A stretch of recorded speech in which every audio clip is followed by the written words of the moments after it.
Assalamualaikum warahmatullahi wabarakatuh. Alhamdulillahirabbil alamin. Wassalatu wassalamu ala nabiyyina Muhammadin wa ala alihi washabihi ajmain. Alhamdulillah, puji dan syukur marilah kita panjatkan kepada Allah Subhanahu wa taala atas rahmat, taufik dan hidayahnya. Kita bisa berkumpul di Masjid Al-Hidayah ini untuk bersama-sama mengikuti kajian bersama Ustadz Amin Nurbait Hafizahullah Ta'ala. Salawat serta salam semoga senantiasa tercurahkan kepada Nabi Muhammad SAW, kepada keluarganya, kepada para sahabatnya, dan insya Allah kepada kita semua hingga akhir zaman. Bapak Ibu rahimani wa rahimakumullah, sebelum kita memasuki kajian ini, acara kajian ini, kelihatannya masih ada saudara-saudara kita yang belum bisa masuk ya di area dalam, dan sepertinya masih ada tempat yang longgar. Jadi mohon kesediaannya kepada ikhwas sekalian untuk berdiri. Mohon kesediaan untuk berdiri. Silahkan. Dan bisa maju merapat. Kita berikan ruang supaya yang masih di luar bisa masuk ke area dalam masjid, insyaallah. Syukran, jazakumullah khairan, wa barakallahu fikum.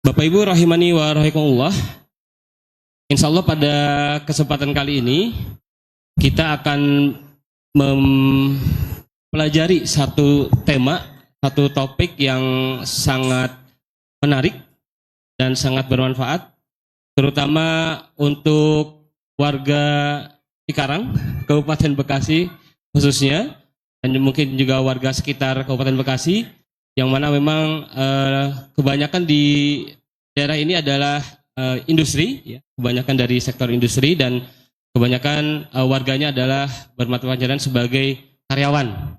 Ya. Jadi kita akan coba bersama Ustadz membahas mengenai fikih karyawan di tempat kerja. Sebelum itu, di tengah-tengah kita sudah hadir Ustadz Amin Nurbait. Ahlan wa sahlan Ustadz. Ahlan bikum jami'an. Alhamdulillah. Bagaimana kabarnya Ustadz? Alhamdulillah bikhair. Alhamdulillah. Nama Ustadz. Baik Ustadz. Kita kebetulan juga ini kajian di bulan Desember Ustadz. Bukan untuk akhir tahunnya, kita tidak membahas itu. Tapi ada satu hari yang diperingati oleh warga seluruh dunia sepertinya Ustadz, yaitu Hari Anti Korupsi. Ada yang tahu atau mungkin baru tahu? Oh, kalau Desember ada Hari Anti Korupsi. Oh, ada yang tahu ya, 9 Desember. Nah, Masya Allah. Tanggal berapa Mas? 9 Desember. Betul ya? Berarti nggak tepat dengan tanggal 9 nih kajiannya. Oh, nggak tepat. Tidak ditepatkan tanggal 9 ya Ustaz. Hari Anti Korupsi Sedunia. Hari Anti Korupsi Sedunia. Nah, berkaitan dengan hal itu, kira-kira kita sebagai orang Muslim, apa nih yang bisa kita kontribusikan untuk terkait dengan Hari Anti Korupsi Sedunia tersebut Ustaz? Kemudian juga ini kebetulan di pangkuan saya Ustaz, di pangkuan saya ada buku yang Masya Allah sangat bermanfaat sekali dan ditulis oleh Ustaz terkait dengan fikih ASN Ustaz. Dan kalau saya baca isinya sih ini mohon maaf Ustaz, sepertinya dalam tanda petik menyerang ASN Ustaz. Nah, apakah mungkin setelah menulis buku ini Ustaz mendapatkan teror atau mungkin intimidasi atau bahkan mungkin dicegal gitu Ustaz? Seperti itu. Kemudian juga baik, satu-satu dulu. Oh ya, Ustaz. Karena saya tidak mencatat pertanyaan itu. Ustaz. Nah. Alhamdulillah wassalatu wassalamu ala Rasulillah wa ala alihi wa sahbihi wa mawalah wa asyhadu an la ilaha illallah wahdahu la syarikalah wa asyhadu anna Muhammadan abduhu wa rasuluh. salawatu rabbi wassalamu alaihi wa ala alihi wa ashabihi wa man sara ala nahjihi wastanna bisunnatihi ila yaumiddin. Alhamdulillah, puji syukur kita haturkan kehadirat Allah. Dialah zat yang memberikan kita hidayah untuk mau belajar. Dan belajar merupakan alat pembuka bagi hamba untuk bisa mengenal mana yang halal, mana yang haram. Karena itu Nabi SAW menyebut, "Mayyuridillahu bi khairan yufaqihu fid din." Barang siapa yang Allah kehendaki mendapatkan kebaikan, maka Allah akan pahamkan dia dalam masalah agama. Sebab kita sadar sumber kebaikan bagi umat manusia adalah syariat yang Allah turunkan. Sebaliknya, sumber keburukan bagi umat manusia adalah setiap tindakan maksiat yang mereka kerjakan. Kalau tadi ditanya tentang keberadaan Hari Anti Korupsi Sedunia yang diperingati tanggal 9 Desember. Kita sebagai Muslim bagaimana harus bersikap? Kalau ada kegiatan yang baik, tentu saja kita akan mendukung, terlepas siapapun penyelenggaranya. Karena itu Nabi SAW pernah menyebutkan bahwa ada satu pertemuan yang dilaksanakan oleh orang-orang musyrikin di masa sebelum beliau jadi Nabi. Yang sampai beliau mengatakan, andaikan sekarang aku diundang, maka aku akan datang ke sana. Dan pertemuan itu membahas tentang menjalin hubungan persaudaraan, lalu saling membantu, siapa yang dizolimi akan kita bantu bareng-bareng. Nah, ini salah satu di antara contoh dalam hal kebaikan kaum muslimin saling mendukung, walaupun penyelenggaranya adalah orang lain. Bagi kita yang namanya Hari Anti Korupsi itu bukan cuma satu hari, tapi setiap hari. Kita selalu mengkampanyekan bagaimana orang anti maksiat, baik yang bentuknya korupsi atau yang bentuknya praktek pelanggaran syariat yang lainnya, anti riba, anti syirik, maupun anti-anti yang lainnya, yang bentuknya adalah praktek perbuatan maksiat. Sehingga kita sebagai Muslim akan selalu menolak semua tindakan maksiat yang dilakukan oleh hamba dan kita mendukung terwujudnya gerakan-gerakan anti maksiat. Alhamdulillah, sekitar tahun 2014, 15, 16 itu sangat semarak sekali gerakan-gerakan anti riba. Ada banyak sekali komunitas kecil-kecil yang mereka punya jargon yang sama, yaitu anti riba. Dan dengan keberadaan aneka banyak komunitas itu dan banyak gerakan-gerakan anti riba, alhamdulillah kaum muslimin banyak yang tersadarkan untuk bertobat dari riba, meninggalkan transaksi riba, dan banyak yang berusaha untuk menyelesaikan transaksi riba yang sudah terlanjur mereka lakukan. Alhamdulillah dakwah anti riba mungkin sekitar tahun 2016-2017 bisa kita anggap dakwah yang berhasil. Karena memang mereka juga punya semacam common enemy ya. Musuh bersama, riba adalah musuh kita semuanya. Dan itu lintas ormas. Dari ormas A, dari ormas B, dan banyak ormas yang lain yang mereka sama-sama menyemarakkan untuk melawan riba. Nah, kita juga berharap korupsi semacam ini kita jadikan sebagai musuh bersama, bahkan juga didukung oleh negara. Karena itu bagi kita sebagai seorang muslim menyikapi adanya hari anti korupsi, ya, kita juga mendukung kegiatan ini, baik penyelenggaranya pemerintah, swasta, maupun lembaga yang lainnya. Karena untuk semua kegiatan anti maksiat, jika kita mendukung, berarti kita masuk dalam kategori wa ta'awanu 'alal birri wa taqwa. Lakukanlah tolong menolong alal birri, maksudnya adalah untuk mewujudkan ketaatan. Wa taqwa, dan tolong menolong dalam takwa, maksudnya adalah untuk mewujudkan meninggalkan aneka maksiat. Maka kita tolong menolong untuk mewujudkan kebaikan berupa mewujudkan ketaatan, dan kita juga tolong menolong agar masyarakat bisa sama-sama meninggalkan maksiat. Mungkin bisa diramaikan kembali ya, aneka stiker, awas bahaya laten korupsi, waspada korupsi, dan seterusnya. Dan sekaligus kita memberikan dukungan bagi pemerintah berkaitan dengan masalah kegiatan anti korupsi ini. Wallahu a'lam.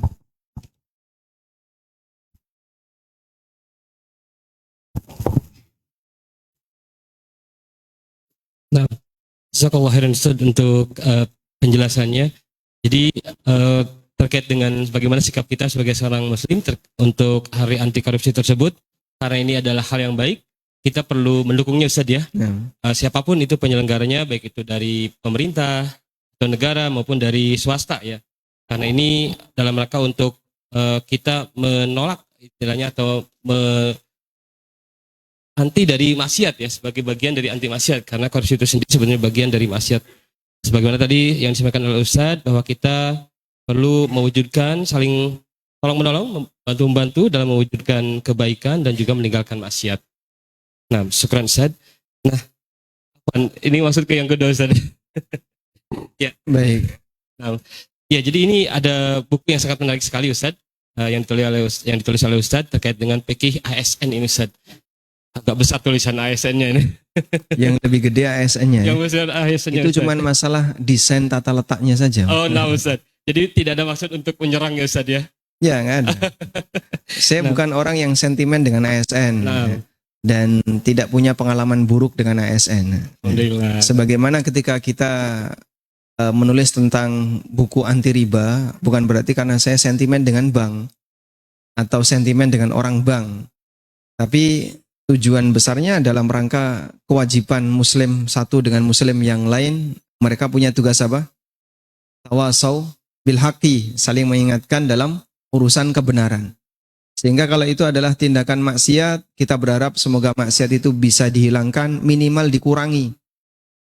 Maka kalau tadi dikatakan buku ini mengesankan banyak menyudutkan ASN, itu kesan saja ya. Tapi realitanya tidak demikian.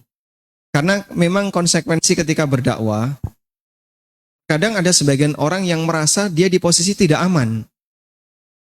Karena inti dakwah itu kan amar ma'ruf, pasangannya apa? Nahi mungkar. Amar ma'ruf, kita menyuruh orang untuk melakukan ketaatan, melaksanakan yang wajib atau yang sunnah. Bagi mereka yang merasa belum melaksanakan itu, mungkin dia di posisi saya disudutkan. Padahal aslinya diajak untuk berbuat baik. Nahi mungkar juga demikian. Kita mengajak orang untuk meninggalkan kemaksiatan. Pada saat ada pelaku maksiat, kemudian dia dilarang, hakikatnya dia disudutkan atau diajak untuk meninggalkan hal yang buruk. Yang kedua, cuman bagi mereka yang nggak nyaman dengan itu, dia merasa dengan berada di sini, saya bisa menikmati, tapi gara-gara kamu, jadi saya tidak bisa menikmati. Orang kalau merasa tidak aman dalam arti dia disalahkan, karena dia nggak punya alasan untuk membela diri, dan itu bukti bahwasanya dia sebenarnya tahu kalau salah, maka dia nggak punya alasan, maka dia akan merasa dirinya tidak aman. Memang buku ini sebagian ASN takut untuk membacanya, dan ada beberapa kejadian real yang diceritakan ke kami. Salah satunya Pak ya, kejadian ini ada di Jakarta. Salah satu kawan, beliau berasal dari Cilacap, itu punya teman kalau nggak salah satu SMA, satu sekolah dulu waktu SMA, ketemu di Jakarta. Nah ternyata temannya ini kerja sebagai ASN di dinas perizinan di salah satu kecamatan di Jakarta. Lalu oleh kawannya dikasihlah hadiah buku ini. Ini hadiah untuk kamu, nggak usah bayar, gratis. Dia menolak, saya nggak mau baca. Kita bicara di lingkungan muslim. Orang ini yang dikasih hadiah adalah seorang muslim. Saya nggak tahu. Saya yakin yang mau dikasih hadiah itu dia belum tahu isi buku itu. Tapi membaca judulnya dia sudah ketakutan. Dia nggak mau baca. Padahal kalau dia tahu isinya di dalam buku itu, saya tidak pernah cerita horor. Juga tidak ada gambar-gambar menakutkan. Tapi dia ketakutan. Dan banyak manusia yang seperti itu kondisinya. Takut untuk mendengarkan kebenaran sebab dia merasa di posisi tidak aman. Dia nggak punya alasan. Dan itu bukti kalau dia ngaku salah atau tidak? Salah. Tapi dia nggak punya alasan untuk membela diri. Nah saat dia tidak punya alasan untuk membela diri, dia merasa dirinya diserang. Padahal tidak ada maksud untuk menyerang. Makanya kadang penjelasan semacam ini dianggap terlalu keras ya, bagi sebagian orang. Karena kita punya definisi keras itu yang sudah dialihkan maknanya ya. Saya nggak tahu keras yang dimaksud itu apakah ucapannya yang keras, misalnya kalimat-kalimat yang menghina ST sekarang itu ya, ataukah menyampaikan kebenaran yang bertolak belakang dengan apa yang dilakukan oleh masyarakat. Kalau jika yang dimaksud keras adalah kosakata yang nggak benar, kosakata yang nggak sopan, itu kita sepakat. Kamu jangan ngomong kayak gitu. Kalaupun kamu memarahi orang lain, tidak perlu sampai menyebutkan kata-kata yang nggak sopan, bahkan sampai nyebut binatang dan seterusnya. Itu keras. Tapi kalau menyampaikan kebenaran dianggap keras, maka manusia yang mungkin tertuduh sebagai manusia paling keras adalah Rasulullah SAW. Karena Nabi SAW, beliau punya sifat yang Allah sebutkan dalam Al-Quran, ya'muruhum bil ma'ruf wa yanha 'anil munkar. Beliau memerintahkan mereka untuk melakukan hal yang ma'ruf dan melarang mereka wa yanhahum 'anil munkar, dan melarang mereka untuk berbuat kemungkaran. Dan semua yang disampaikan Nabi SAW tidak ada yang meleset dari hukum Allah. Kalau manusia zaman sekarang kan masih dibelok-belokkan ya, dibuat pendekatan-pendekatan menurut dia biar bisa diterima. Padahal bisa jadi ya, bisa diterima itu tujuannya dia bisa diterima, bukan syariatnya yang bisa diterima. Beda Pak ya. Kadang dia sengaja dibelok-belokkan biar dia bisa diterima, bukan syariatnya yang bisa diterima. Akhirnya aturannya disembunyikan, dia gunakan aturan yang lain dengan harapan biar dia bisa diterima di masyarakat. Dan itu yang dianggap dakwah yang lembut atau dakwah yang lebih lunak. Kalau kayak gini caranya, berarti kan kita menggeser definisi. Apa sih definisi kasar dan keras itu? Apa definisi lembut? Apakah Rasulullah SAW kasar dan keras? Allah mengatakan dalam Al-Quran, فَبِمَا رَحْمَةٍ مِّنَ اللَّهِ لِنْتَ لَهُمْ. Disebabkan karena rahmat dari Allah, kau bisa bersikap lemah lembut kepada mereka. Rasulullah SAW adalah manusia yang sangat lemah lembut, sangat penyayang kepada kaum mukminin. Bil mu'minina raufur rahim. Itu karakter yang Allah sebutkan dalam Al-Quran. Dan Nabi SAW tegas dalam menyampaikan hukum Allah. Boleh dikatakan boleh, tidak boleh dikatakan tidak boleh. Tidak ada materi dakwah Nabi SAW yang meleset dari hal itu. Sehingga kalau dikatakan bahwasanya menyampaikan kebenaran sejatinya itu disebut keras dan kasar, mungkin bisa jadi orang yang tertuduh paling pertama dalam hal ini adalah Nabi kita SAW. Maka mohon disadari kaum muslimin yang kami hormati, jangan sampai gara-gara karena kita tidak setuju, kemudian menganggap bahwasanya orang yang menyampaikan ini terlalu keras. Hanya karena masalah kita tidak setuju. Ketika kita menyampaikan kebenaran dalam hal ini adalah A, mungkin ada orang yang nggak setuju. Baik, Anda sah-sah saja tidak setuju. Tapi semuanya akan dipertanggungjawabkan di yaumil qiyamah. Kalau punya alasan silahkan sampaikan. Tapi kalau nggak punya alasan, posisi dia merasa tidak aman. Dia merasa seolah-olah sedang diserang. Padahal hakikatnya tidak demikian. Kita belajar untuk mengenal kebenaran, bukan membenarkan kebiasaan.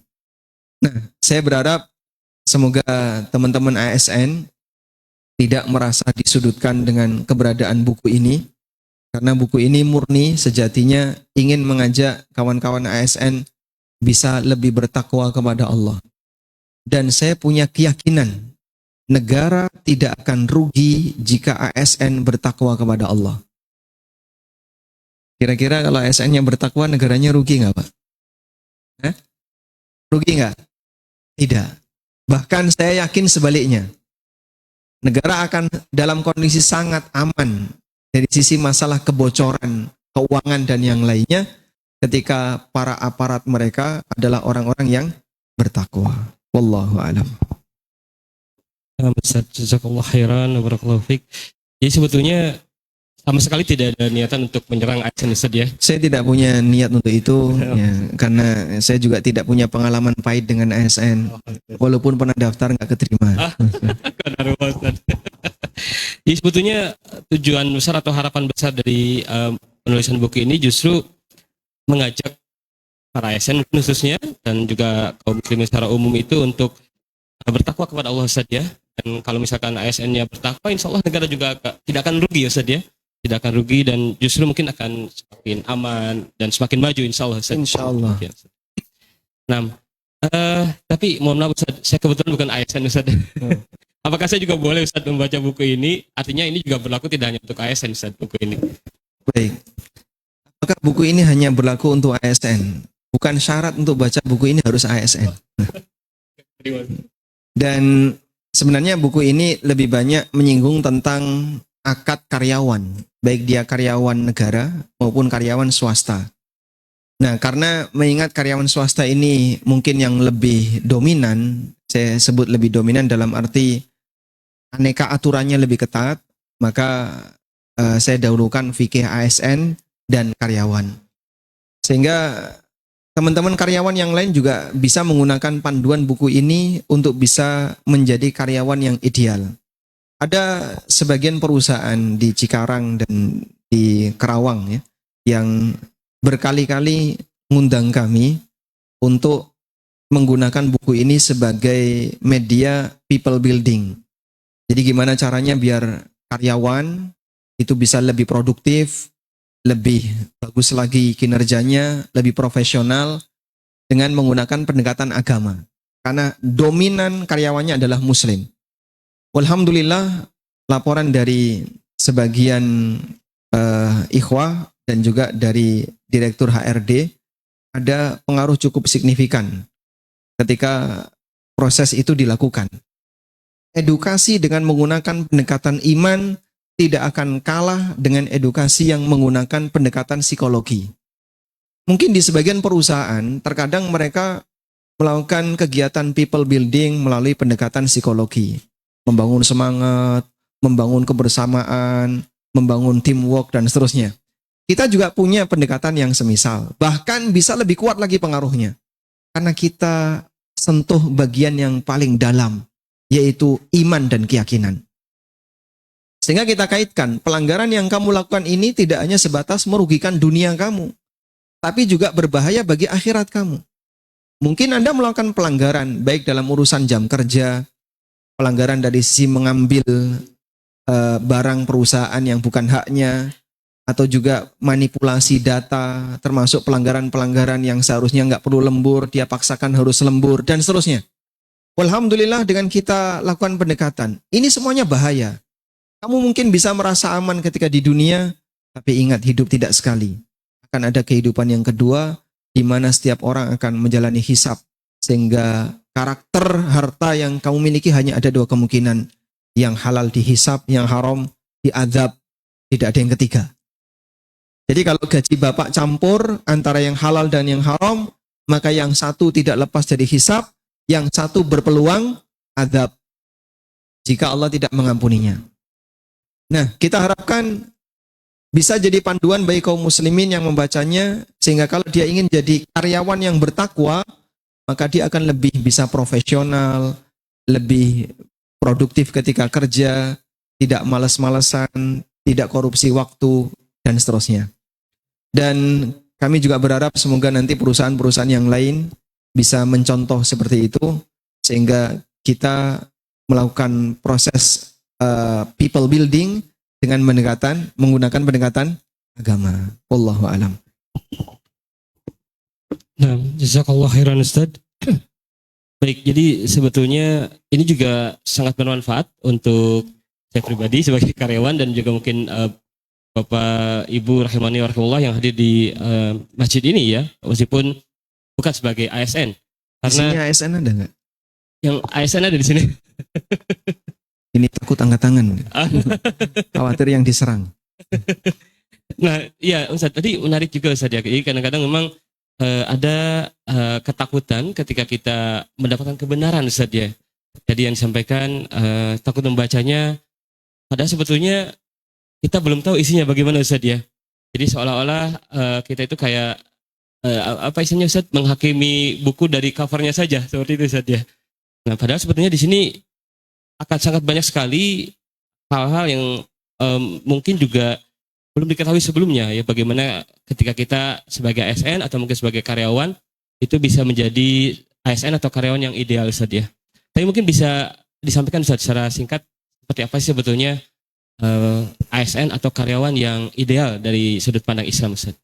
Baik.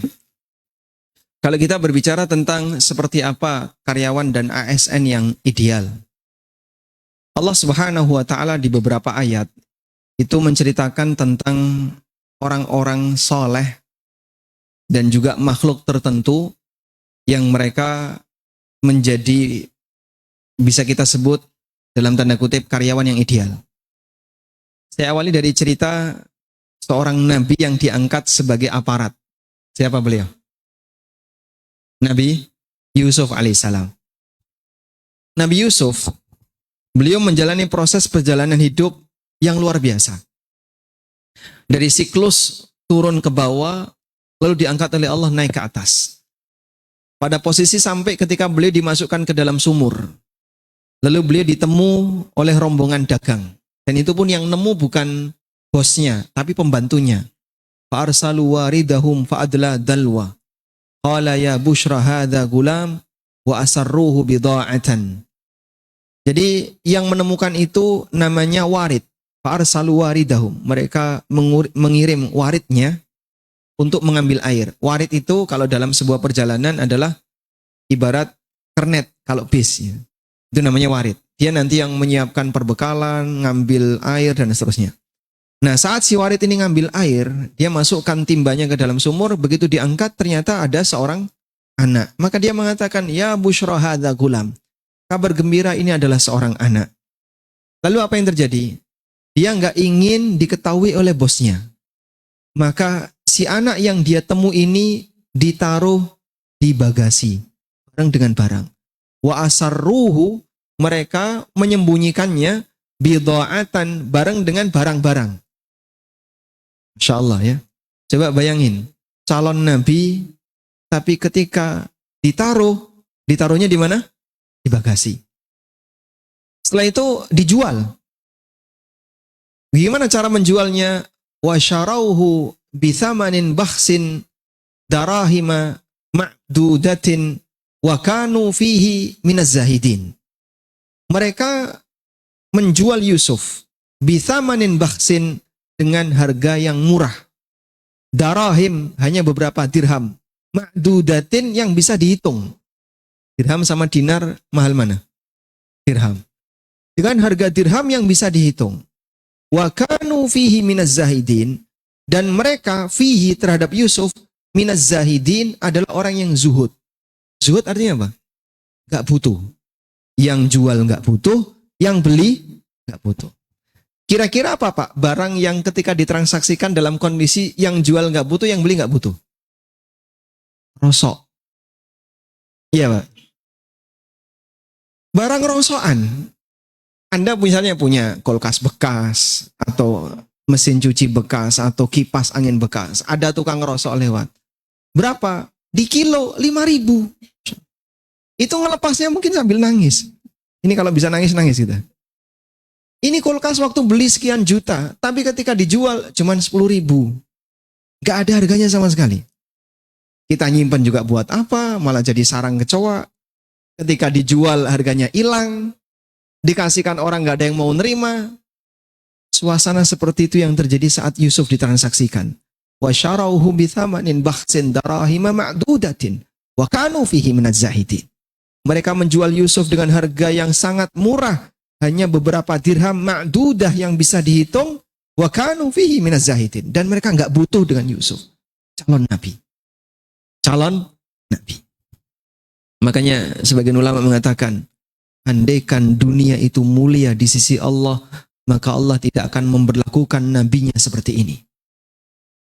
Sehingga kalau Anda merasa pernah dihina oleh orang lain, pernah direndahkan oleh orang lain, daftar nyari kerja ke sana ke sini ditolak, dibentak, parkir salah, dimarahi orang. Gak ada apa-apanya dibandingkan yang dialami oleh Nabi Yusuf. Ada orang sukses. Lalu dia teringat pengalaman dia waktu masih kecil. Dulu saya SD Mas, jualan es. Saya SD loper koran. Saya SD jualan di pinggir jalan. Kadang diklakson orang, kadang kecipratan air saat hujan. Kadang dimarahi orang, kadang tidur di masjid, kadang ini, dan seterusnya. Sekarang saya sukses. Dia teringat pengalaman dia waktu dulu masih remaja, masih kecil, nggak punya apa-apa. Baik, Anda bukan Nabi. Maka kalau Anda diberlakukan seperti itu, bilang saja, wajar, saya bukan Nabi. Karena kan kadang ada orang yang merasa nggak terima ketika masa kecilnya diberlakukan seperti itu setelah dia sukses. Kenapa dulu saya waktu kecil diberlakukan seperti itu, saya nggak terima. Ingat, Nabi Yusuf alaihissalam lebih dihinakan oleh masyarakatnya. Dimasukkan ke dalam sumur, ditaruh bagasi, dijual dengan harga murah, dan seterusnya. Ya, sampai akhirnya beliau jadi apa? Diangkat sebagai menteri. Nah, ada satu peristiwa saat beliau diangkat jadi menteri.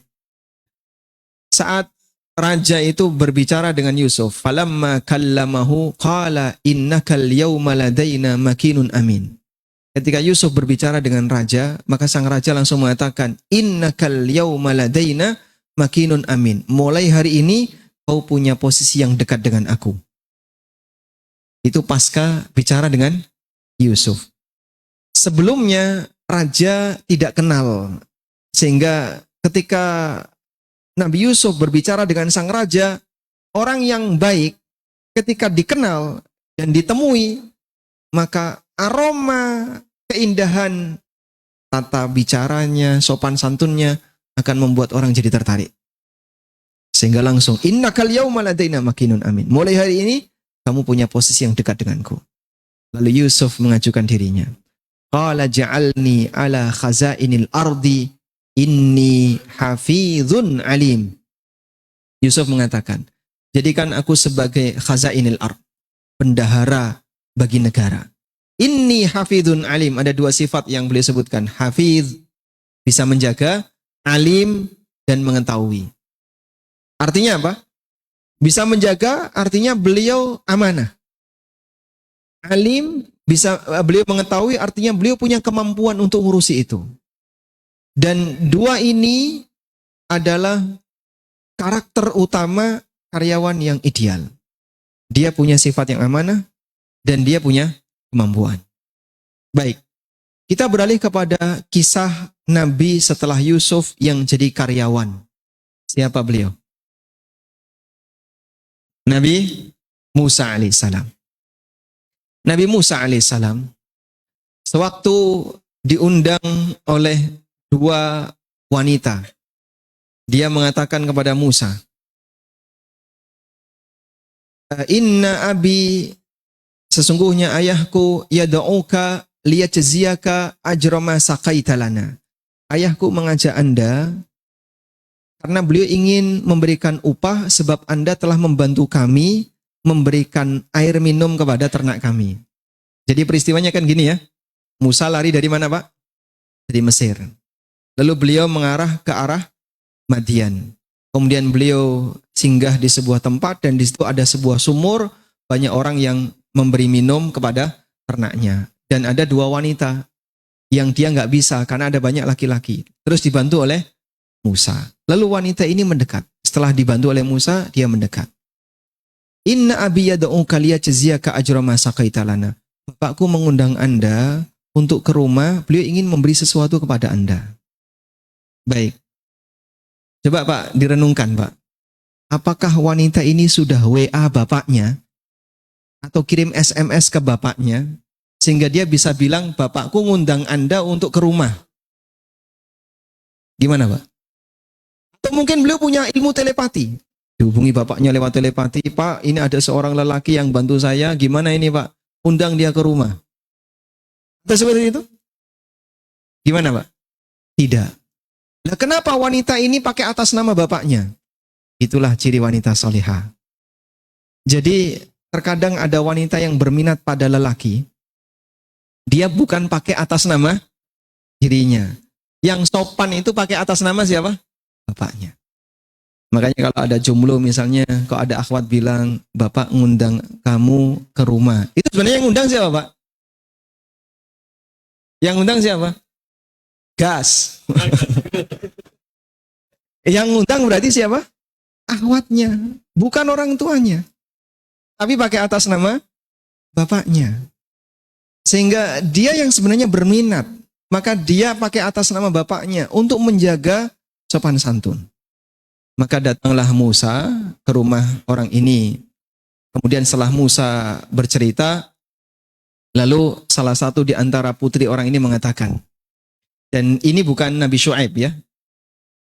Al-Hafidz Ibnu Katsir rahimahullah dalam tafsirnya menyebutkan beberapa alasan yang membantah bahwa mertuanya Musa adalah Nabi Syuaib. Itu salah. Yang benar sebutan di Al-Quran itu seorang syekh dari kota Madian. Tapi bukan Nabi Syuaib. Ada kisah Syuaib, ada kisah mertuanya Musa. Anda kalau ingin lihat, mungkin bisa ngerujuk di tafsir Ibnu Katsir ketika beliau membahas tentang pertemuan pertama antara Musa dengan mertua beliau.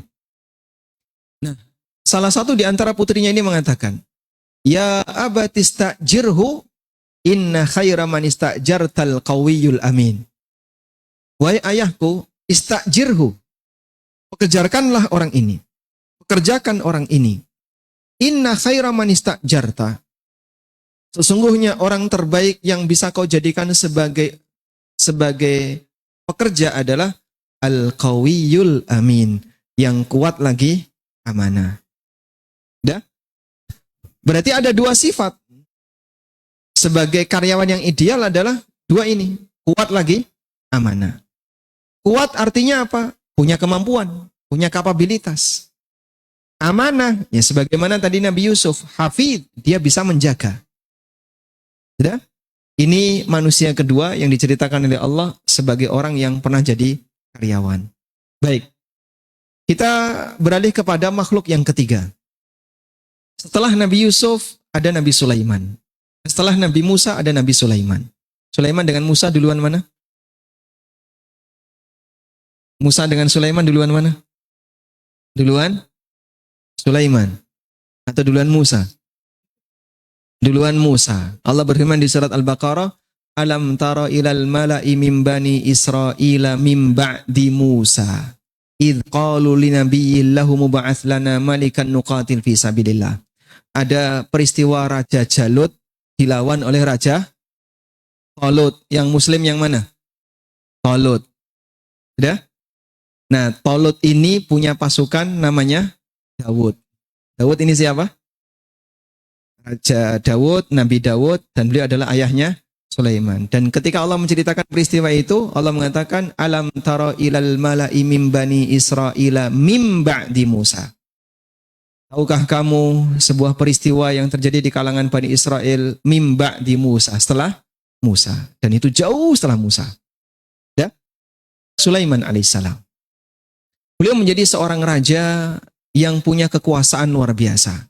Pasukannya tidak hanya makhluk yang kelihatan, termasuk juga jin.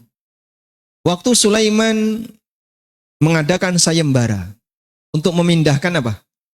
Singgasana Ratu Bilqis dari Saba. Saba itu di mana? Di Yaman. Dipindahkan ke mana? Ke Syam.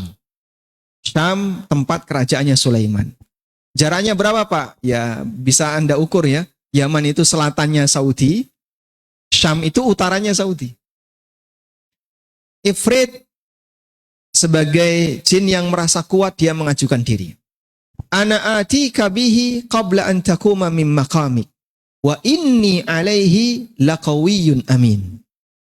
Aku mampu untuk mendatangkan singgasana itu qabla an takuma min maqamik, sebelum Anda berdiri dari tempat duduk Anda. Wa inni alaihi laqawiyyun amin, dan aku qawiyun, kuat, aminun lagi, amanah, untuk melaksanakan tugas itu. Dan untuk melaksanakan tugas itu, aku adalah makhluk yang kuat lagi, amanah. Baik. Sehingga sinkron tiga makhluk tadi. Nabi Yusuf, Nabi Musa, dan Ifrit yang ada di zaman Nabi Sulaiman. Semuanya punya karakter idealis ketika menjadi karyawan. Pertama adalah kuat dan amanah. Kuat kembali kepada kemampuan. Amanah, kata Syekhul Islam, kembali kepada rasa takut kepada Allah. Maka seorang karyawan yang amanah adalah karyawan yang punya rasa takut kepada Allah.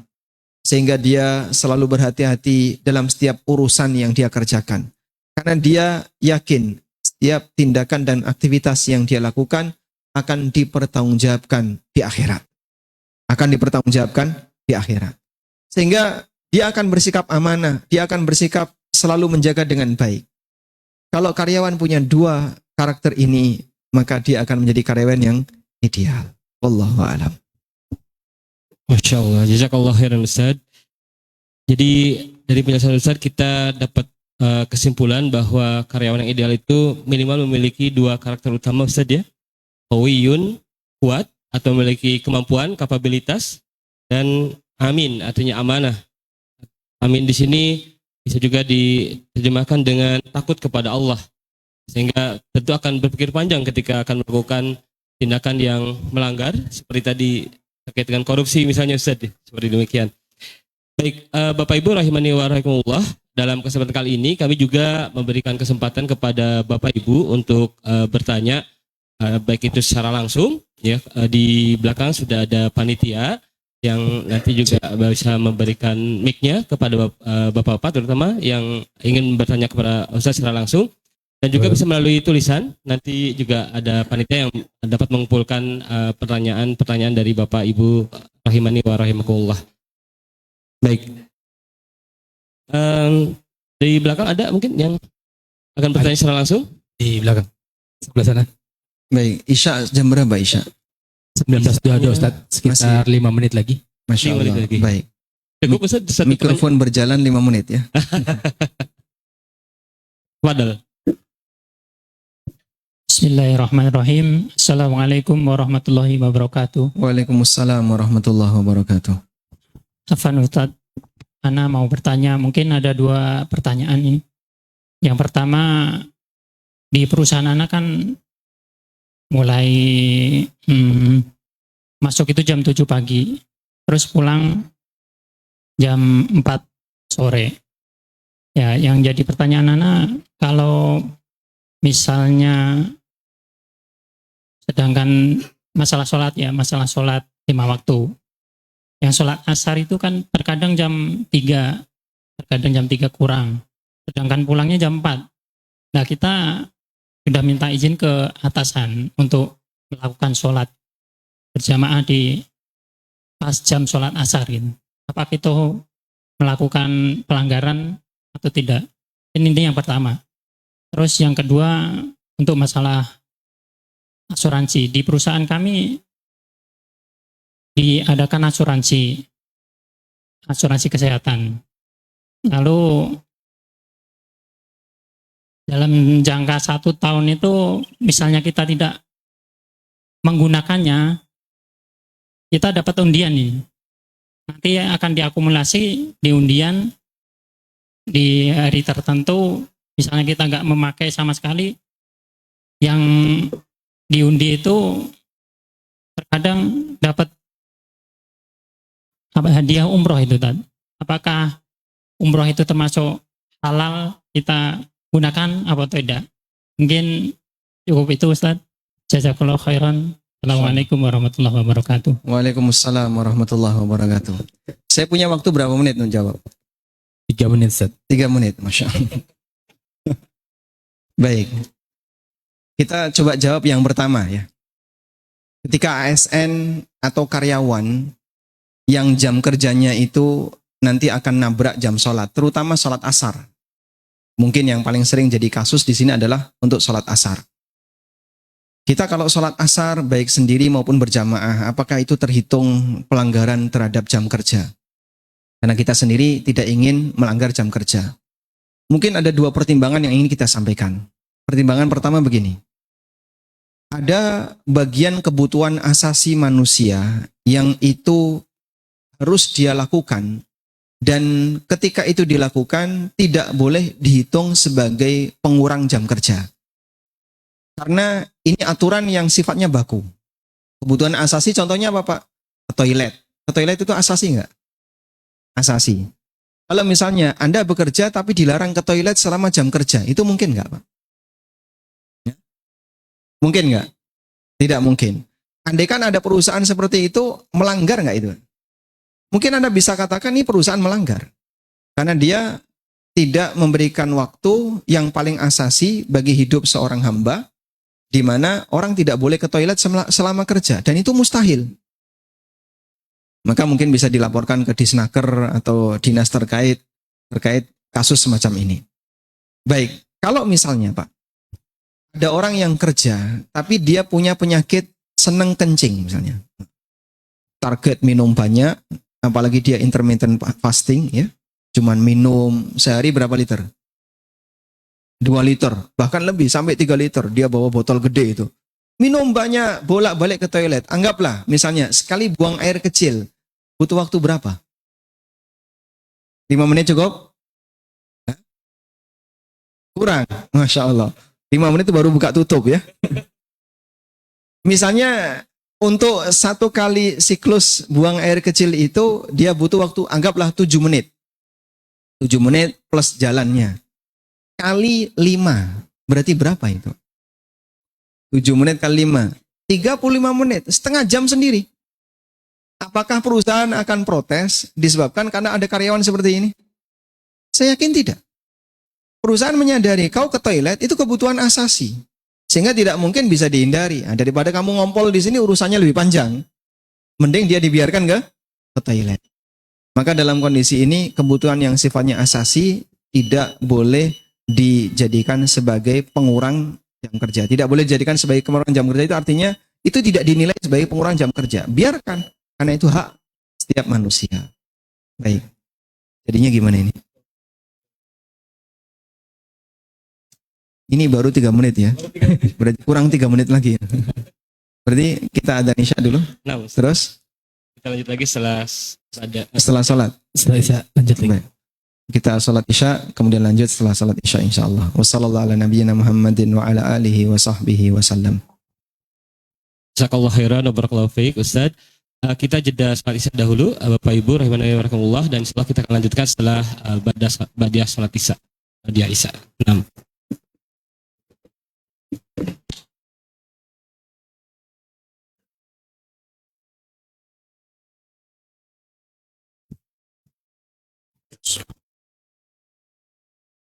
Allahu Akbar, Allahu Akbar.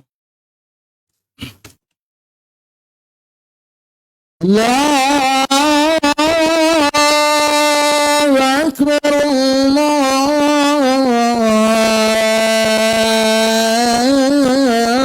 Akbar.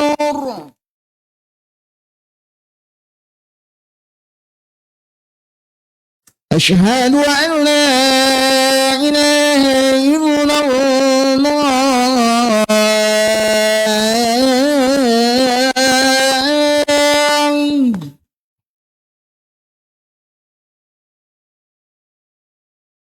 أشهد أن لا إله إلا الله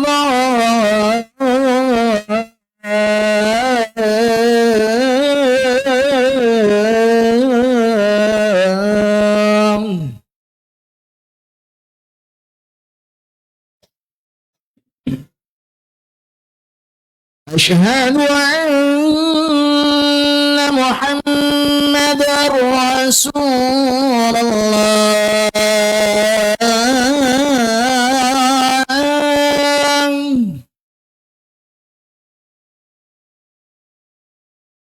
أشهد أن محمدا رسول الله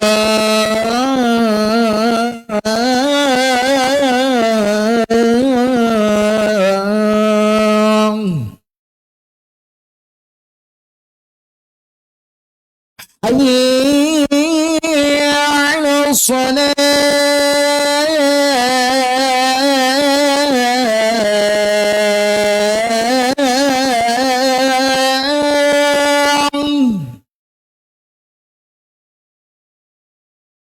حي على الصلاة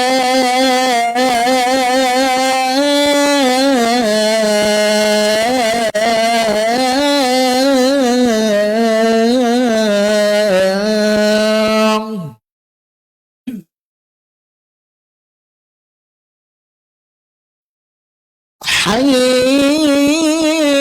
على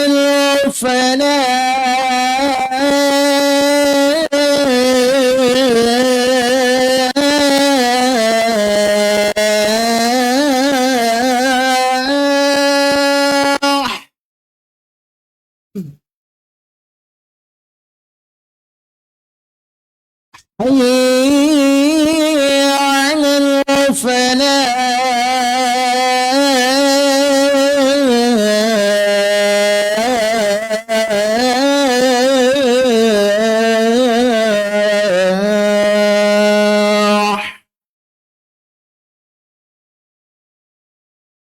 الله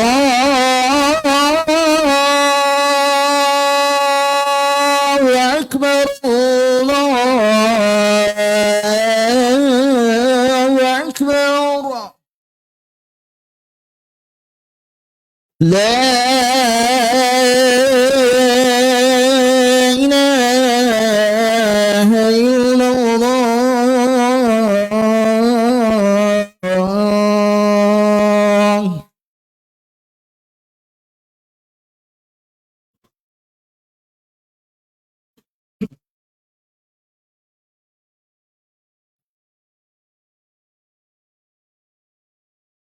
الله أكبر الله أكبر. أشهد أن لا إله إلا الله. أشهد أن محمد رسول الله. حي على الصلاة. حي على الفلاح.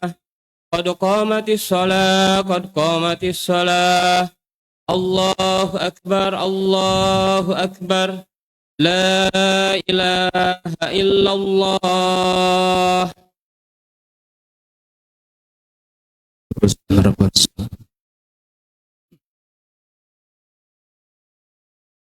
Sop yang kosongnya diisi dulu, yang masih renggang mau dirapatkan.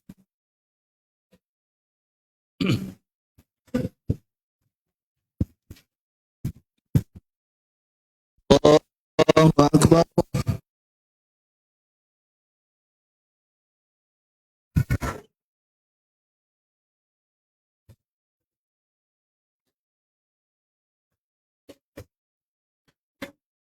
Bismillahirrahmanirrahim.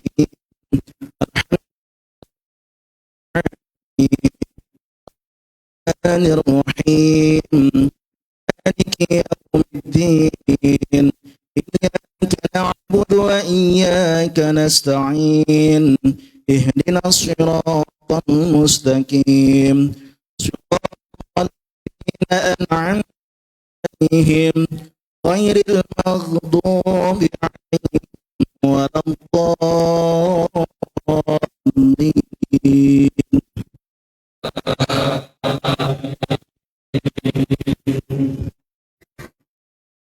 Bismillahirrahmanirrahim. Alam nashrah laka sadrak wa wada'na 'anka wizrak alladhi anqadha dhahrak wa rafa'na laka dhikrak fa inna ma'al 'usri yusran inna ma'al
Cek low set.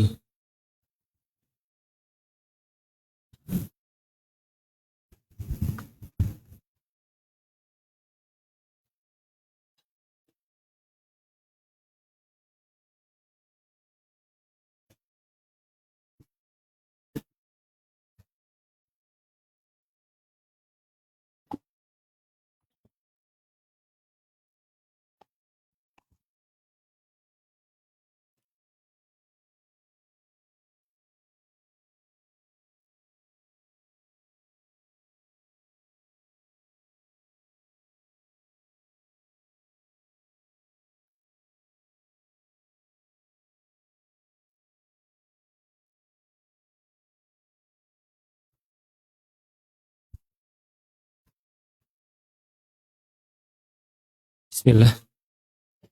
Assalamualaikum warahmatullahi wabarakatuh. Bapak Ibu rahimani wa rahimakumullah, kita lanjutkan kembali untuk kajiannya. Tadi ada 2 pertanyaan Ustadz dari penanya pertama, dan sepertinya baru 1 pertanyaan yang sudah dijawab oleh Ustadz. Untuk yang pertanyaan kedua terkait dengan di perusahaan beliau ini ada asuransi kesehatan, yang mana kalau misalnya ada karyawan yang paling banyak menggunakan asuransi tersebut, itu nanti akan dapat undian Ustaz kalau tidak salah ya tadi. Dan itu hadiahnya umroh Ustaz. Nah, bagaimana terkait dengan hal ini Ustaz? Alhamdulillah wassalatu wassalamu ala Rasulillah wa ala alihi wa sahbihi wa mawalah. Wa asyhadu an la ilaha illallah wahdahu la syarikalah wa asyhadu anna Muhammadan abduhu wa rasuluh. Kita selesaikan yang pertama dulu ya. Terkait sholat tadi, kita baru memberikan satu sudut pandang bahwa ketika orang itu sholat, saya kiaskan dengan sebagaimana ketika orang melakukan hal yang paling asasi dalam hidup, seperti ketika ke toilet. Oleh karena itu, kesimpulannya adalah bahwa ketika seseorang melakukan hal yang paling asasi dalam hidupnya, tidak boleh dihitung sebagai apa? Pengurang waktu kerja. Artinya secara syar'i, Anda melakukan itu tidak dianggap mengurangi jam kerja. Maka secara aturan dalam muamalah, aturan manusia, seperti ini juga tidak boleh dijadikan pengurang jam kerja. Sehingga perusahaan atau bos tidak boleh kemudian memberikan punishment kepada karyawan yang sering ke toilet. Gara-gara kamu sering ke toilet, gajimu tak potong sekian %. Itu tidak boleh. Ya, kalaupun itu terjadi, ya, ini pelanggaran secara syar'i dan secara aturan kemanusiaan. Berarti hal yang sama, menurut Anda, kira-kira sholat itu asasi atau bukan? Asasi, kenapa? Karena seorang hamba punya kewajiban menjalankan keyakinannya. Kan di negara kita itu dilindungi. Bahkan dalam undang-undang yang kita punya, UUD 45, di antara yang dilindungi adalah setiap warga negara berhak untuk menjalankan agama sesuai dengan keyakinan masing-masing. Nah, kita punya keyakinan masuk waktu asar adalah sholat asar. Maka saat Anda mengerjakan sholat asar di waktu asar, walaupun itu belum waktunya jam istirahat, pada prinsipnya ini tidak boleh dianggap sebagai pengurang jam kerja. Sehingga Anda tidak boleh disebut telah mengurangi jam kerja, baik secara syar'i maupun dalam aturan muamalah. Kemudian ada sisi sudut pandang yang kedua. Sudut pandang yang kedua adalah berkaitan dengan masalah pengaturan waktu sholat. Tadi Anda selesai kerja jam 4. Kira-kira kalau sholat asar jam 4 itu apakah masuk pada kategori menunda sholat yang terlarang ataukah menunda sholat yang diperbolehkan? Karena menunda sholat itu ada yang boleh, ada yang tidak ya. Ini kembali kepada masalah pembagian waktu sholat. Waktu sholat itu ada dua. Ada waktu ikhtiari dan ada waktu doruri. Waktu ikhtiari adalah waktu di mana orang boleh milih ketika mengerjakan sholat, baik di awal, di tengah maupun di akhir. Rentang waktu ikhtiari orang boleh milih di awal, boleh milih di tengah, boleh milih di akhir. Dan ada waktu yang kedua yang disebut dengan waktu doruri. Waktu doruri ini hanya berlaku bagi mereka yang dalam kondisi darurat. Artinya dia punya uzur. Kalau dia tidak punya uzur, maka dia tidak boleh secara sengaja melakukan sholat di waktu doruri. Kalau dia secara sengaja melakukan sholat di waktu doruri padahal tidak punya uzur, sholatnya sah tapi dia berdosa. Nah, untuk sholat asar, batasan waktu ikhtiari sampai kapan? Sampai sebelum matahari kuning. Jam berapa Pak itu Pak? Tergantung jam sholat asar. Kalau sekarang misalnya sholat asar jam berapa? 15, Jam 15, 19. 20 misalnya. Jam 15.20. Berarti kira-kira matahari kuning jam berapa? Anda lihat. Oh, kalau jam 4 masih terang benderang, masih putih. Cuaca masih kelihatan putih, langit kelihatan putih. Berarti Anda sholat jam 4, sholat asar jam 4, tidak berdosa. Walaupun tidak punya uzur. Baik. Tapi kalau jam 4 sudah kuning, misalnya di daerah Banyuwangi, asarnya jam 2:30, jam 4 sudah kuning, maghrib jam 5. Sehingga di posisi itu ketika jam 4 sudah kuning, maka sholat asar jam 4 itu pelanggaran. Kecuali bagi mereka yang punya uzur. Sehingga dalam hal ini, jika Anda sholat asar di jam 4 dalam posisi matahari masih putih, sinarnya masih putih, belum kuning, berarti Anda sholat di waktu ikhtiari. Dan itu tidak termasuk pelanggaran. Baik. Oleh karena itu jika Anda bisa berjamaah di jam 4 bersama kawan-kawan yang lain dan ini tidak mengganggu kinerja Anda di perusahaan, mungkin bisa kita sarankan sebaiknya Anda sholat jam 4 selama masih di waktu ikhtiari. Tapi kalau asar maju sehingga jam 4 itu sudah kuning, maka Anda bisa sholat asar di jam 4. Dan ini bisa disesuaikan ya, dengan kondisi sholat asar yang ada.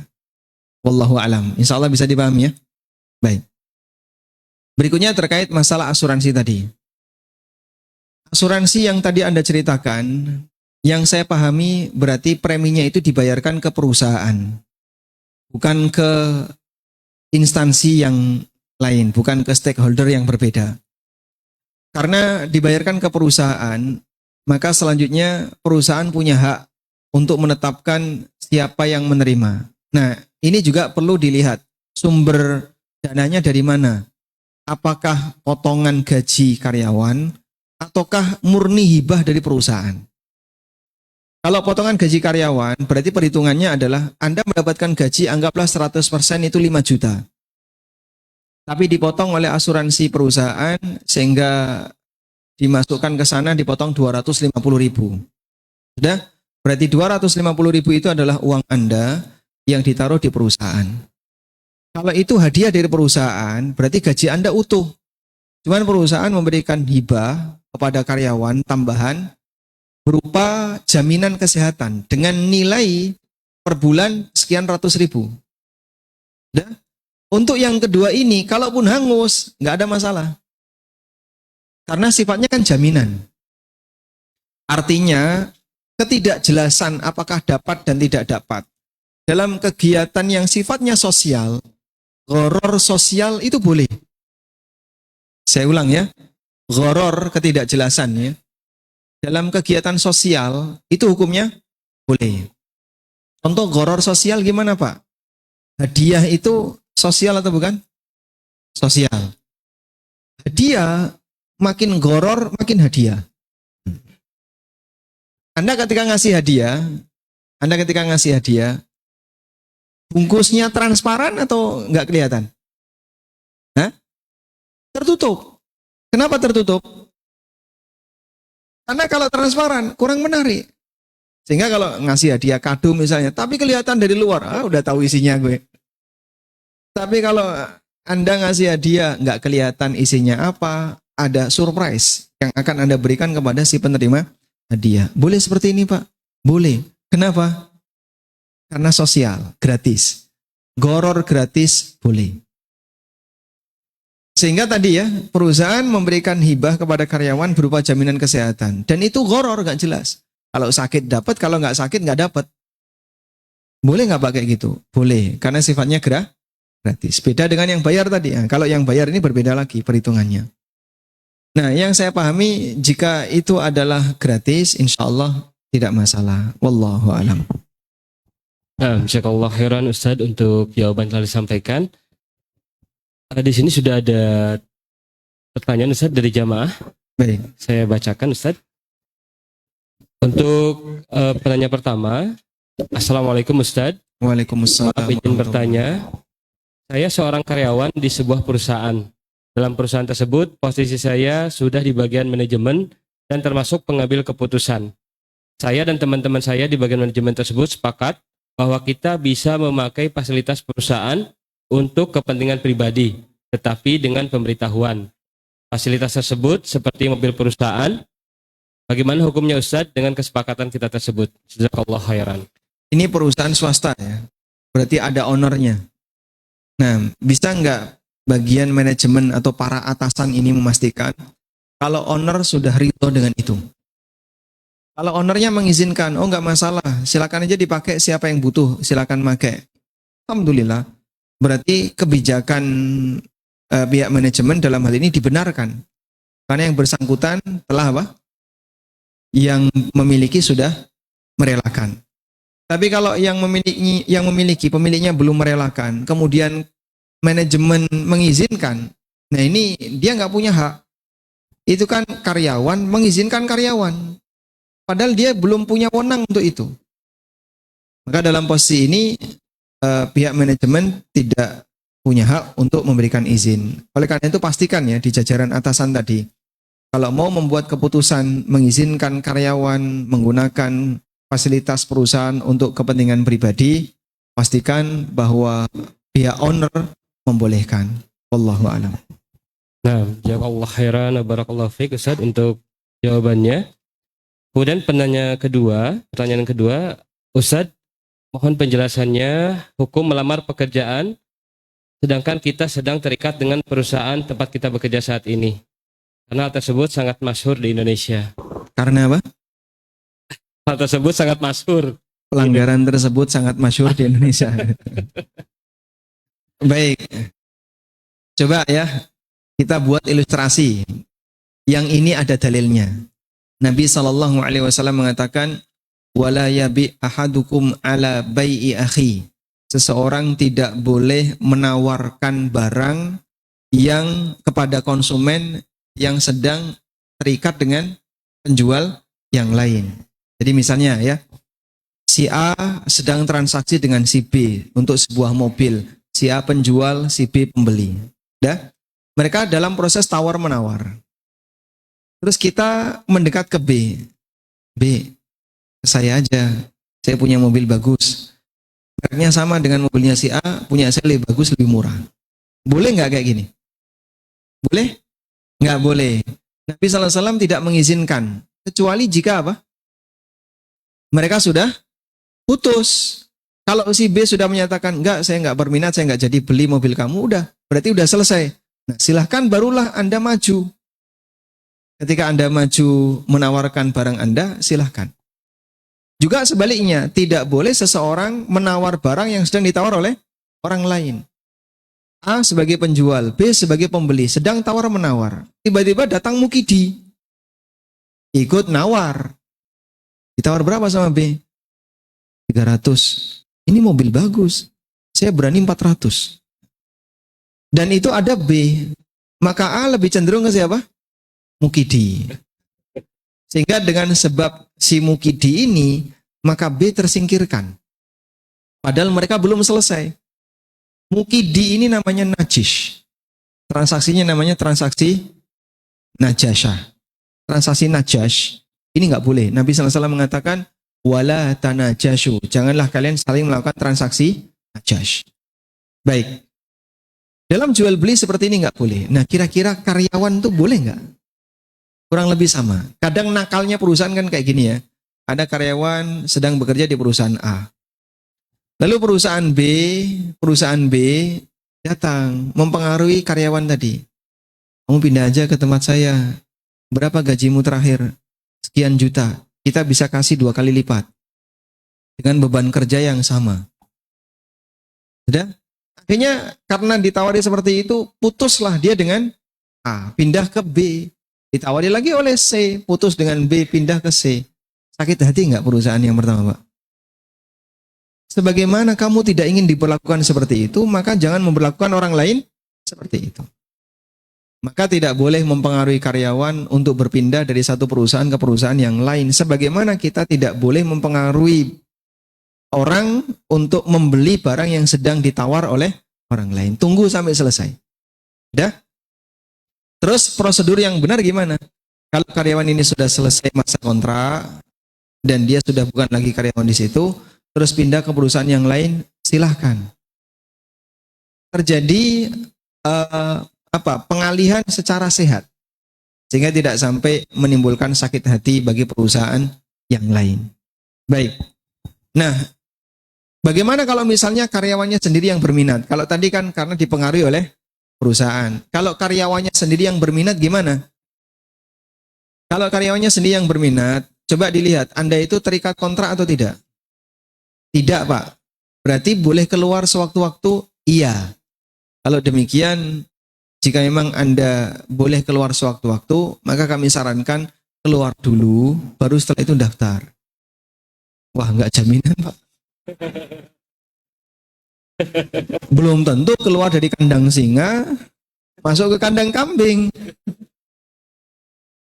Maka ketakutan mungkin terjadi. Nanti kalau saya keluar terus nggak diterima di mana-mana, lah itulah resiko. Kamu jangan pengen enaknya saja. Sanggup nggak kayak gini, Pak? Rasanya berat ya. Wah, ini kalau keluar dulu berbahaya ini, Pak. Nah terus, ya saya masih berada di dalam yang pertama, nyari bisa masuk yang kedua. Kalau bisa diterima, saya akan keluar dari yang pertama. Baik, semoga tidak masalah ya. Memang saya tidak punya dalil khusus tentang itu. Kalau dipengaruhi perusahaan yang lain jelas nggak boleh. Tapi kalau pribadi karyawan melakukan seperti itu, saya tidak punya alasan untuk melarang. Wallahu a'lam. Nah, Ustaz, jazakallah khairan, barakallahu fiik untuk jawabannya. Sekarang sudah jam 19.58, Ustaz. Mungkin satu lagi boleh. Satu lagi, nah, Ustaz. Ini kurang lebih sama seperti yang pertanyaan tadi, Ustaz, terkait dengan sholat. Ada pertanyaan langsung. Ada pertanyaan. Jadi Dari yang tulisan, Mas, atau ini? Nah, pada. Bismillahirrahmanirrahim. Assalamualaikum warahmatullahi wabarakatuh. Waalaikumsalam warahmatullahi wabarakatuh. Perkenalkan, saya Roni dari Taman Sentosa. Izin bertanya, Ustaz. Pertama mungkin di kami itu ada fasilitas wifi ya. Wifi itu dan dikhususkan untuk staf-staf. Tapi di peraturan perusahaan itu tidak diperjelas wifi itu boleh digunakan untuk apa aja. Nah, saya kadang menggunakan untuk ceramah dengan kajian, murota dan sebagainya. Nah, apakah itu termasuk menggunakan hak perusahaan atau tidak? Terus yang selanjutnya, sistem kerja di saya itu ada perbagaian shift ya, shift pagi dan shift malam. Nah, kadang di shift malam itu kalau waktu senggang saya gunakan kadang untuk tidur atau itu, karena sistem kerja saya itu mengawas gitu. Jadi mau tidur mau kagak, kalau tidak ada masalah sih tidak mempengaruhi pekerjaan. Nah, apakah saya dengan mempergunakan waktu untuk tidur selagi tidak ada pekerjaan itu juga termasuk menggunakan atau merampas hak perusahaan? Satu lagi masih berkaitan sih sebenarnya tadi. Bapak sebagai pengawas, namanya pengawas itu boleh tidur nggak? Nanti jadinya nggak mengawas. Gitu. Beda memproduksi ya. Kalau memproduksi misalnya nggak ada yang diproduksi tidur. Kalau tugasnya mengawasi ketika tidur itu melanggar aturan perusahaan atau tidak? Nah itu tidak secara signifikan di perusahaan tidak ada disebutkan tadi. Tidak ada aturan kayak Kalaupun gitu. tidur sama tidak tidur, kalau pekerjaan tidak ada pekerjaan yang signifikan buat saya sih itu tetap berjalan tadi. Gitu ya. Berarti nggak diawasi pun tetap jalan. Iya betul. Artinya Bapak sekalipun nggak masuk kantor pun tetap jalan. Kalau masuk harus. Oh harus. Baik. Satu lagi tadi berkaitan sih itu. Sistem karena sistem shift itu, jadi saya itu bergantian dengan teman sistem rolling tuh. Jadi kalau saya udah waktu pulang, kalau belum ada yang upload tidak bisa pulang. Kalaupun tidak masuk ya berarti harus nurus. Kalaupun yang ngupload terlambat ya saya belum bisa pulang juga. Nah apakah kalau teman saya datang sebelum waktu jam pulang itu saya pulang duluan itu termasuk merampas hak nggak? Karena kalau saya pulang lama juga tidak ada lemburan gitu. Kalau misalnya teman saya datang ngapus terlambat, jadi saya pulang terlambat entah sejam atau 2 jam, ya hitungan gaji saya tetap nggak ada itu. Apakah kalau teman saya datang lebih awal itu saya pulang duluan, apakah merampas hak perusahaan juga? Jazakallahu khairan. Assalamualaikum warahmatullahi wabarakatuh. Waalaikumsalam warahmatullahi wabarakatuh. Saya jadi lupa yang pertama tadi apa? Fasilitas WiFi tadi. Oh WiFi ya, baik. Menggunakan WiFi kantor ya, untuk kepentingan pribadi. Bahkan kadang kita sudah persiapan video apa yang mau di-download, nanti downloadnya di kantor, mumpung gratis. Nah ini kembali kepada aturan perusahaan. Kira-kira sejauh mana izin yang diberikan perusahaan bagi karyawan dalam penggunaan WiFi? Kalau diizinkan, pokoknya bebas, silakan pakai. Yang penting pokoknya di sini digunakan untuk karyawan aja. Kalau yang bukan karyawan tidak boleh ya. Untuk karyawan boleh bebas. Ya alhamdulillah, mau dipakai download, dipakai dengerin ceramah, kajian dan seterusnya tidak ada masalah. Intinya kembali kepada perizinan yang berlaku di perusahaan. Kalau belum jelas, karena tidak ada pernyataan tertulis maupun sosialisasi dari pihak atasan terkait penggunaan WiFi kantor, kalau begitu coba tanyakan ke bagian terkait. WiFi itu apa? HRD? Iya. Ke HRD juga ya? Mungkin nanti ditanyakan ke HRD, Pak, tolong dikasih penjelasan, Pak. Kira-kira jangkauan izin penggunaan WiFi itu kayak apa? Kalau kemudian HRD mengizinkan bebas mau download YouTube, mau download apa terserah. Karena ada sebagian karyawan download film ya pakai WiFi kantor. Kalau demikian dan itu diizinkan, insya Allah tidak masalah. Baik. Kemudian yang ketiga ya. Kalau yang kedua tadi sudah jelas, Pak. Ya intinya kembali kepada aturan perusahaan. Boleh nggak sih pengawas itu tidur? Karena tadi kan Bapak bilang selama tidak ada masalah, tidak apa-apa. Nah, masalahnya ketika Anda tidur muncul masalah, ini yang bisa jadi Anda akan disalahkan ketika itu. Nah, mungkin kembali kepada aturan perusahaan. Bolehkah karyawan itu tidur padahal dia sebagai pengawas? Mungkin perusahaan mengizinkan selama mereka gantian. Misalnya satu shift 2 orang atau 3 orang dan bisa bergantian. Selanjutnya yang ketiga. Karena tadi kerjanya aplosan ya. Gantian antara satu pengawas dengan pengawas berikutnya. Berarti kalau telat datang, dia mendolimi pengawas pertama. Kalau dia datang kecepatan, apakah ini boleh pulang duluan? 2 orang ini sebenarnya saling melengkapi. 2 orang ini sebenarnya saling melengkapi. Maka yang penting adalah ketika dia telat, berarti dia harus bayar kompensasi. Nah, salah satu kompensasinya datang lebih awal. Saat dia datang lebih awal, itu sebagai kompensasi, sehingga yang telat ini bisa pulang duluan, pengganti yang kemarin. Insya Allah kesepakatan 2 orang ini sudah cukup. Yang penting perusahaan tidak dirugikan dengan proses crew change ya, perpindahan kru untuk pengawas. Wallahu a'lam. Nah, jazakallahu khairan wa barakallahu fiik. Pertanyaannya masih cukup banyak, namun ini sudah malam Ustaz. Ya, saya kasihan mereka belum makan malam. Nah, ini karena ini sebagai karyawan besok masih kerja lagi Ustaz. Betul sekali. Namun sebelum ditutup ada beberapa pertanyaan mungkin yang ingin disampaikan oleh Ustaz kepada para jamaah. Kebetulan ini ada mungkin buat Saya bertanya mereka dapat hadiah ini ya. Nah, Ustaz. Baik. Udah. Baik, pertama gini dulu ya. ASN angkat tangan. Ada ASN di sini? ASN Bapak? Baik, ASN yang lain? Dua, Masya Allah. Karena Bapak lebih senior, maka Bapak dapat hadiah langsung. Masya Allah. VK ASN dan masih aktif atau sudah pensiun? Sudah Oh. pensiun. Berarti bukan ASN. Pensiunan ASN. Pensiun ASN. ASN. Baik.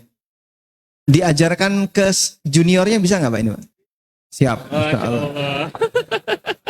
Amanah gitu ya. Bapak dapat hadiah buku VK ASN dan karyawan. Semoga bermanfaat. Nanti silahkan diajarkan ke yang lain. Selanjutnya, bagi teman-teman para karyawan ya, ya masyarakat karyawan, Ya, Mas. Anda yang merasa tidak pernah telat masuk kerja angkat tangan. Yang merasa satu banyak ya, banyak hadiahnya kurang ya banyak ini. Pertanyaannya, sebutkan ya dua nabi yang jadi karyawan. Silakan beliau dulu. Assalamualaikum warahmatullahi wabarakatuh. Waalaikumsalam warahmatullahi wabarakatuh. Yang pertama Nabi Musa dan yang kedua Nabi Sulaiman. Maaf. Nabi Yusuf. Masya Allah, barakallah fikum. Nabi Sulaiman raja ya. Selanjutnya, ini ya, yang sepanjang hidupnya tidak punya utang. Bapak tidak pernah punya utang. Adik kelas berapa? 5, Masya Allah. Saingannya Bapak ya. Kelas 5. Baik. Bapak kelas berapa Pak? Dapat hadiah. Bapak dapat hadiah. Ya. Kalau kelas 5 nggak punya utang ya wajar. Kelas 5 di utang ini Masya Allah. Tidak wajar itu. Baik. Selanjutnya. Ini ya. Fikih zakat kontemporer. Ini yang terbaru terbit. Pertanyaannya. Tadi kita sudah menjelaskan tentang kriteria karyawan terbaik. Siapa yang Bapak pilih coba? Nanti kalau saya yang nunjuk, Bapak sudah dapat hadiah, jangan angkat tangan lagi. Kriteria karyawan terbaik. Di sini nggak kelihatan tuh, Ustaz. Oh gitu. Enaknya. Baik, saya tunjuk beliau ya. Pakai kacamata ya. Oh iya, kacamata. Nah, karyawan terbaik adalah langsung aja. Langsung aja. Kuat maksudnya gimana, Pak?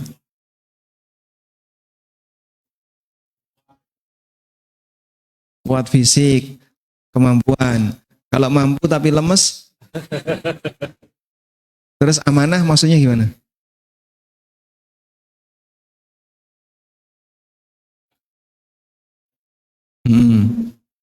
Itu padanannya. Punya? Baik, dapat hadiah. Alhamdulillah. Apa yang dimaksud amanah? Nah, Masya Allah, barakallahu fiikum, dapat hadiah pengantar ilmu waris. Nah. Selanjutnya, Ahwat mungkin. ibu-ibu, cara jawabnya gimana? Oke. Baik, untuk ikhwan dulu, kita tunggu ibu-ibu sampai bisa dapat nyalakan mic.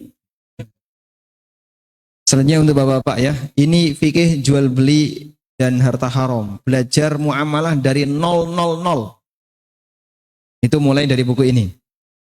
Pertanyaannya, tadi kita sudah menyebutkan tujuan kita belajar. Sebutkan 2 tujuan kita belajar agama.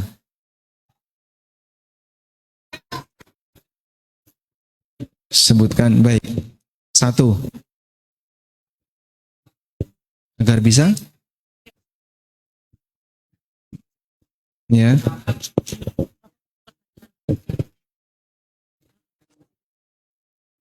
Mana yang baik atau benar?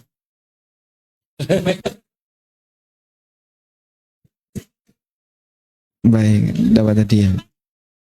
Kata kuncinya adalah kita tahu batasan halal, halal haram untuk semakin bertakwa kepada Allah. Selanjutnya, ada? Baik, ibu-ibu sudah siap? Coba dicek mikrofonnya.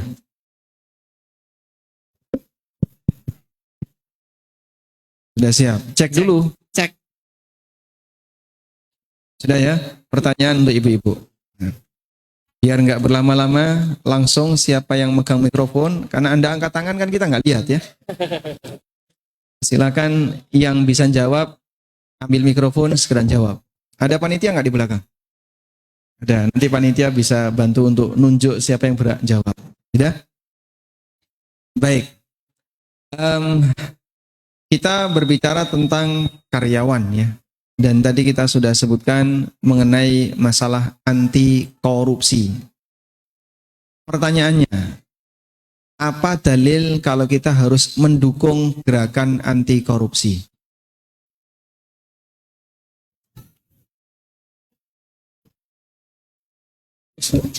Apa dalil bahwa kita harus mendukung gerakan anti korupsi? Kalau tidak ada yang angkat tangan, panitia bisa bilang nggak ada yang angkat tangan.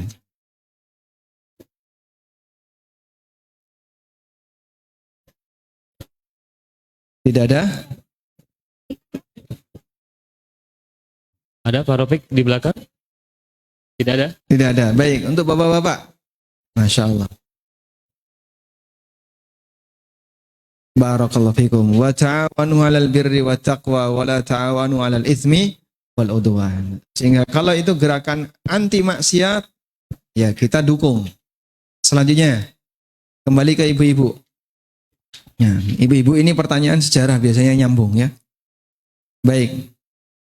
Anda boleh sebutkan nama istri Nabi Sallallahu Alaihi Wasallam yang bergelar Ummul Masakin.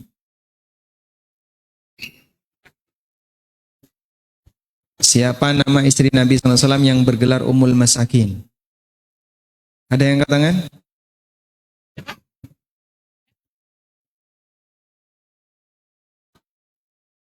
Tidak ada? Ummu Salamah ya Ustadz. Bukan. Bukan Ummu Salamah. Zainab binti Kuzaimah. Zainab bintu Binti Kuzaimah. Khuzaimah. Ya. Barakallahu fikum, dapat hadiah. Umur yang kedua. Baik. Ya, cukup insyaallah. Selanjutnya satu lagi ya untuk ibu-ibu. Siapa nama asli Ummu Salamah? Kita tunggu lagi googling dulu ya. Hindun. Hindun Ustaz. Hindun bintu